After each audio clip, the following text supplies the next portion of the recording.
नमस्कार दोस्तों, स्वागत है आप सभी का हमारे YouTube channel Balkrishna inspire India पर। मैं हूं आपका दोस्त बालकृष्ण, जो लाया हूं आप सभी के लिए अंग्रेजी का एक स्पेशल टॉपिक। जी हां, हम आज बात करने वाले हैं अंग्रेजी में पास्ट इंडेफिनिट टेंस के बारे में, जो आपके बोर्ड एग्जाम के लिए बहुत उपयोगी है। आज हम ना केवल बनाना सीखेंगे, उसके साथ इसके नियम समझेंगे, उदाहरण भी देखेंगे। मात्र 10 से 15 मिनट में हम कैसे पूरा टेंस सीखें। तो हम बात करते हैं दोस्तों पास्ट इंडेफिनिट टेंस के बारे में।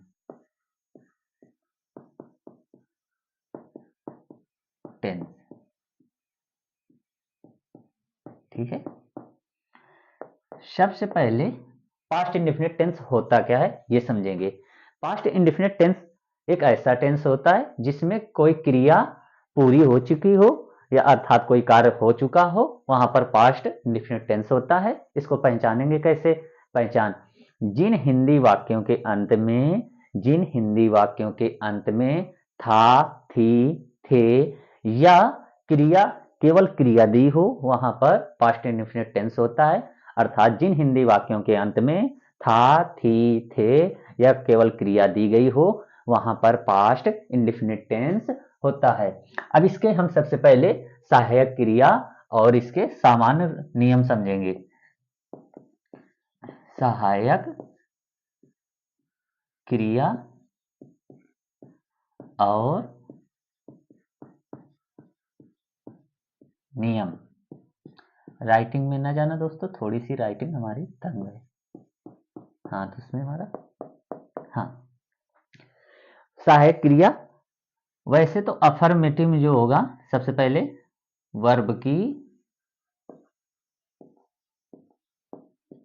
सेकंड फॉर्म यूज होगी किसमें? अफर्मेटिव सकारात्मक वाक्यों में।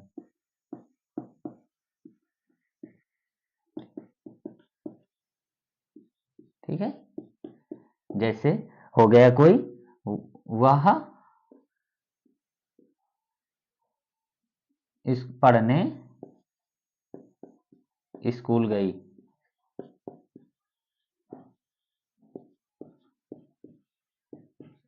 ठीक है, तो इसमें क्या हो जाएगा? सी गो वेंट गॉन, तो इसमें वेंट, सी वेंट टू, सी, वह स्कूल केवल रखें, नहीं ज्यादा टफ हो जाएगा। वह स्कूल गई, सी वेंट टू स्कूल। ठीक है, वह स्कूल गई। ठीक है,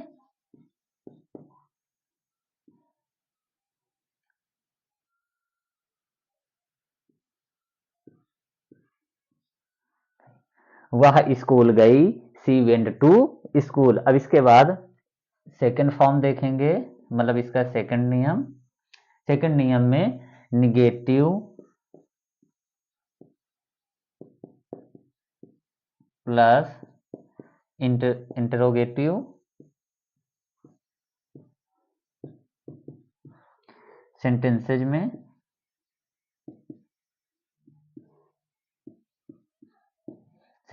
में डिड का प्रयोग होगा प्लस वर्ब की फर्स्ट फॉर्म लगेगी इसमें। ठीक है, जैसे वह स्कूल गई, वह स्कूल गई के लिए अब इसमें बनाएंगे वह स्कूल नहीं गई। तो she did not go to school. ठीक है, she did not go to school. अब इसी का अफर्मेटिव देख लेंगे। क्या वह स्कूल गई? तो आ जाएगा यहाँ पर did she go to school. ठीक है। हाँ, तो हम बात कर रहे हैं पास्ट इंडेफिनिट टेंस के बारे में। तो इसमें जो साधारण नियम ये होता है, जो भी सामान्य वाक्य अर्थात अफर्मेटिव सेंटेंस होंगे उसमें सहायक क्रिया डिड का उपयोग नहीं होगा, उसकी जगह हम वर्ब की सेकंड फॉर्म का उपयोग करेंगे, प्रयोग करेंगे।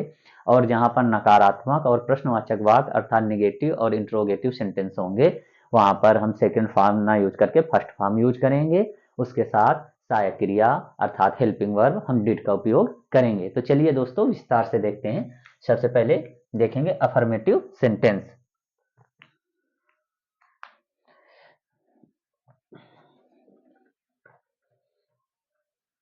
एक एक नियम लिखेंगे, उसके साथ उदाहरण के साथ समझेंगे और क्लास में ही बनाएंगे। हमारे साथ साथ आप लोग भी जब भी क्लास देखा करें एक रफ कॉपी और एक पेन जरूर रखा करें, क्योंकि प्राय ये होता है कि जब हम वीडियो देख रहे होते हैं तो हमें ऐसा लगता है सब कुछ आ गया, लेकिन जैसे वीडियो खत्म होती है उसके बाद सब रुक सा जाता है, सब भूल जाएंगे आप लोग।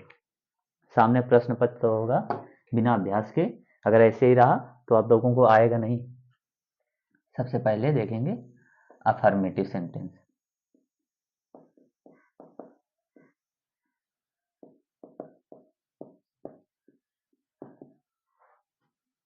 Affirmative sentences. सबसे पहले नियम, सब्जेक्ट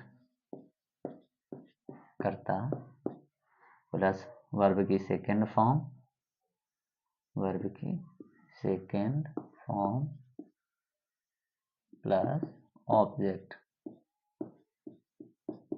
ठीक है। सब्जेक्ट प्लस वर्ब की फर्स्ट सेकेंड फॉर्म, उसके बाद ऑब्जेक्ट। अब आएंगे तुरंत उदाहरण में। एक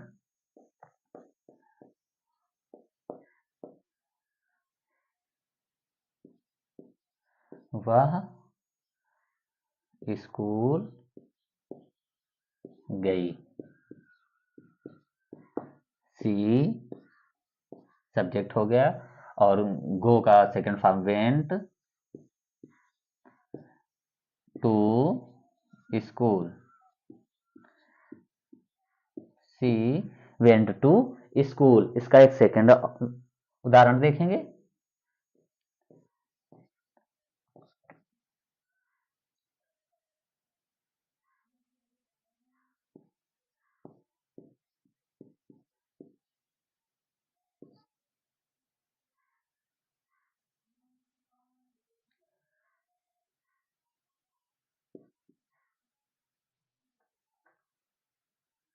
वह स्कूल गई, इसका सेकंड होगा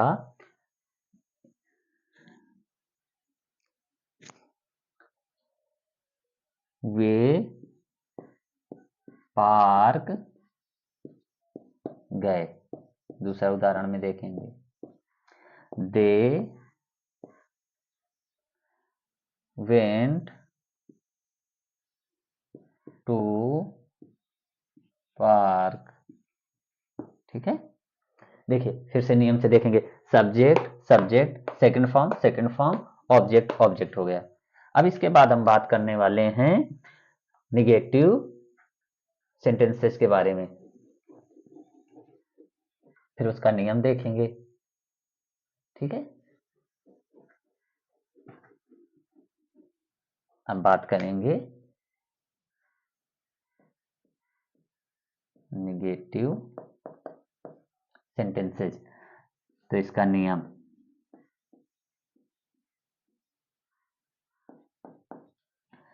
subject plus did plus not plus verb की फर्स्ट फॉर्म प्लस ऑब्जेक्ट। ठीक है। तो उदाहरण देखेंगे, वह स्कूल नहीं गई। ठीक है। तो इसका एक एग्जाम्पल देखेंगे। वह स्कूल नहीं गई, तो सबसे पहले आप लोग फार्मूला पढ़िए, फार्मूला के हिसाब से आप लोग स्वयं बनाने के लिए कोशिश करें, उसके बाद हम तुरंत बता रहे हैं। जी हाँ, तो चलिए, सब्जेक्ट तो सी, उसके बाद did, she did not go. अब यहाँ पर सेकेंड फॉर्म नहीं है, फर्स्ट फॉर्म आएगी, she did not go to school. हमने पहले ही बताया था, निगेटिव और अफर्मेटिव, सॉरी, निगेटिव और इंट्रोगेटिव सेंटेंस में हम डिड का यूज करेंगे, अफर्मेटिव में वर्ब की सेकेंड फॉर्म, वहां पर हमें ये हेल्पिंग वर्ब नहीं लगानी। अब इसका सेकेंड एग्जांपल देखेंगे, वे पार्क नहीं गए।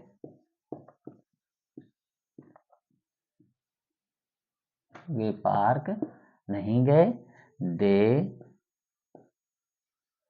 Did not go to park. ठीक है, subject subject subject subject, did verb की फर्स्ट, और ये नॉट वर्ब की फर्स्ट फॉर्म, ऑब्जेक्ट पार्क हो गया। They did not go to park, तो पास्ट इंडेफिनिट टेंस का हम सेकेंड पार्ट निगेटिव सेंटेंसेस भी पढ़ चुके। अब हम बात करने वाले हैं इंट्रोगेटिव सेंटेंसेस के बारे में। तो चलिए शुरू करते हैं। Interrogative sentences,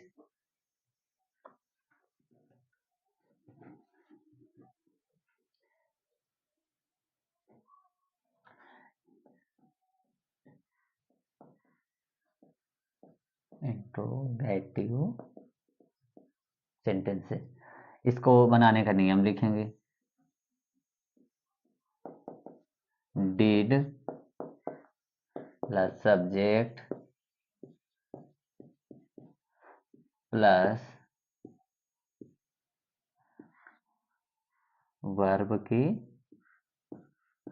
first form plus object. ठीक है, और उसके बाद इंट्रोगेटिव है तो यहाँ पर क्वेश्चन मार्क भी लगाएंगे। डिड सब्जेक्ट वर्ब की फर्स्ट फॉर्म, उसके बाद ऑब्जेक्ट। तो हम उदाहरण में देखेंगे, उदाहरण में बात करें इसकी। क्या वह स्कूल गई? ठीक है,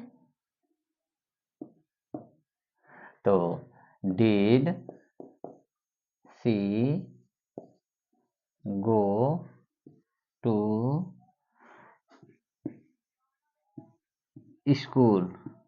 फिर से देखिए, नियम हो गया, डिड सब्जेक्ट वर्ब की फर्स्ट फॉर्म, उसके बाद ऑब्जेक्ट, फिर क्वेश्चन मार्क। तो डिड सब्जेक्ट सब्जेक्ट वर्ब की फर्स्ट फॉर्म ऑब्जेक्ट स्कूल। क्या वह स्कूल गई? Did she went to school. देखिए, आप लोग सेंटेंस कितना भी सही बना लेंगे, अगर क्वेश्चन मार्क लगाना भूल गए तो आपका सेंटेंस जो है एग्जामिनर गलत कर देगा और नंबर आपको कम मिलेंगे, नंबर आपके कट जाएंगे। अब इसका एक सेकेंड एग्जाम्पल देखते हैं। उदाहरण 2, क्या वे पार्क गए? Did they go to park? ठीक है, समझिए अपने हिसाब से। सबसे पहले हेल्पिंग वर्ब, उसके बाद सब्जेक्ट वर्ब की फर्स्ट फॉर्म, उसके बाद ऑब्जेक्ट, फिर क्वेश्चन मार्क। देखिए, नोट करिए। फिर ये इंट्रोगेटिव सेंटेंस का फर्स्ट पार्ट है, इसी में एक सेकेंड पार्ट होता है, डब्ल्यू एस टाइप, मतलब हु, हाउ। जैसे हु से स्टार्टिंग हो गई या हाउ से स्टार्टिंग हो गई, उसे हम डब्ल्यू एस टाइप या W S type interrogative sentence कहते हैं। उसको भी हम बनाएंगे और उसके भी एग्जाम्पल देखेंगे, 1 से 2 एग्जाम्पल। ठीक है, नोट करिए आप लोग।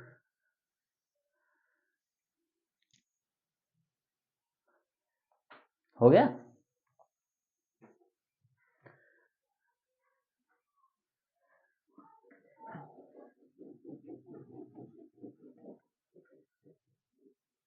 इसी के आगे हम लिखे दे रहे हैं WH टाइप।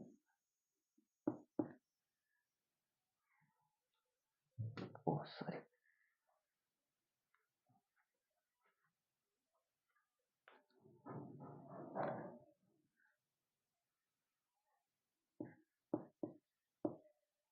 ठीक है, WH टाइप वाले। अब इसका नियम देखेंगे।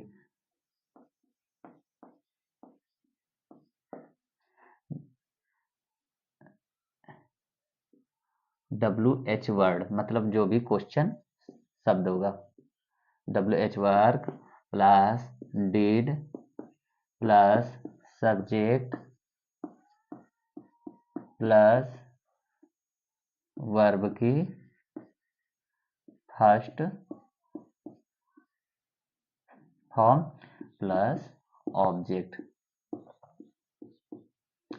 उसके बाद क्वेश्चन मार्क। WH टाइप में सबसे वर्ड, सॉरी वर्क हो गया बाय मिस्टेक, सॉरी उसके लिए। WH वर्ड, उसके बाद डेट, फिर सब्जेक्ट, वर्ब की फर्स्ट फॉर्म, उसके बाद ऑब्जेक्ट, फिर क्वेश्चन मार्क लगाएंगे। फिर से देख लीजिए आप लोग। सबसे पहले लिखेंगे WH वर्ड, उसके बाद डेड, उसके बाद सब्जेक्ट, उसके बाद वर्ब की फर्स्ट फॉर्म, उसके बाद ऑब्जेक्ट। अब इसका उदाहरण देंगे।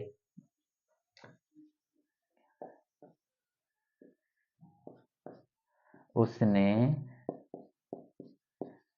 क्या खाया, व्हाट, अब ये W, W मतलब व्हाट डिड ही ईट, उसने क्या खाया। What did he eat, WH word हो गया, डिड सब्जेक्ट वर्ब की फर्स्ट फॉर्म ऑब्जेक्ट है नहीं तो ऑब्जेक्ट नहीं लगाएंगे। उसने क्या खाया, व्हाट डिड ही ईट। इसका सेकंड उदाहरण देखेंगे।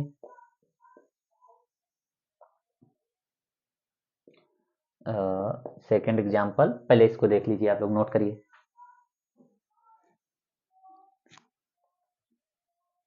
हो गया। अब बनाएंगे वह कहाँ गया, ठीक है। इसकी इंग्लिश बनाएंगे नियम के अनुसार। WH वर्ड वेयर और उसके बाद सब ये डिड आएगा, फेयर डिड सब्जेक्ट ही, वेयर डिड ही गया गो, उसके बाद क्वेश्चन मार्क। वह कहाँ गया, वेयर डिड ही गो। तो हमने पास्ट इंडेफिनिट टेंस के तीनों पार्ट देखे। सबसे पहला पार्ट था अफर्मेटिव सेंटेंस। अफर्मेटिव सेंटेंस में हम हेल्पिंग वर्ब यूज नहीं करते, उसकी जगह हम वर्ब की सेकंड फॉर्म यूज करते हैं। फिर आएगा निगेटिव सेंटेंस। निगेटिव सेंटेंस में हम सेकंड फॉर्म ना यूज करके फर्स्ट फॉर्म यूज करेंगे, उसके साथ हम इसमें हेल्पिंग वर्ब डिड का इस्तेमाल करते हैं। उसके बाद आते हैं इंट्रोगेटिव सेंटेंस।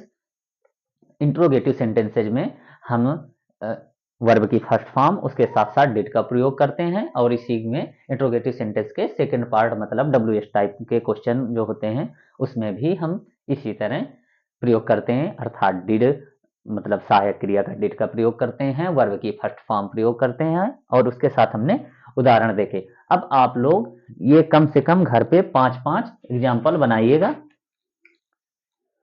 हम एक सेंटेंस दे रहे हैं, आप लोग उसको बना करके कमेंट बॉक्स में कमेंट करेंगे, और आप लोग कमेंट में ये बताएंगे डिड का उपयोग कहाँ होता है और वर्ब की सेकंड फॉर्म का उपयोग कहाँ होता है। ये आप लोग कमेंट बॉक्स में जरूर बताएं।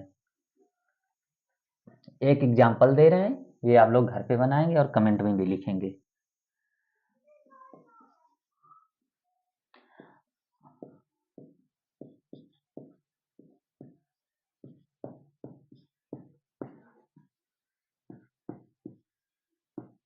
ठीक है, इसको आप लोग अपने रफ कॉपी में भी बनाएंगे, उसके साथ साथ आप लोग कमेंट में भी लिखेंगे और कमेंट में ये जरूर बताएं कि डिड का उपयोग कहाँ होगा और वर्ब की सेकंड फॉर्म का यूज कहाँ होगा। इसके अलावा आप लोग घर में कम से कम हर एक पार्ट के 5-5 सेंटेंस बनाकर देखें, जहां समस्या हो आप लोग हमें जरूर बताएं।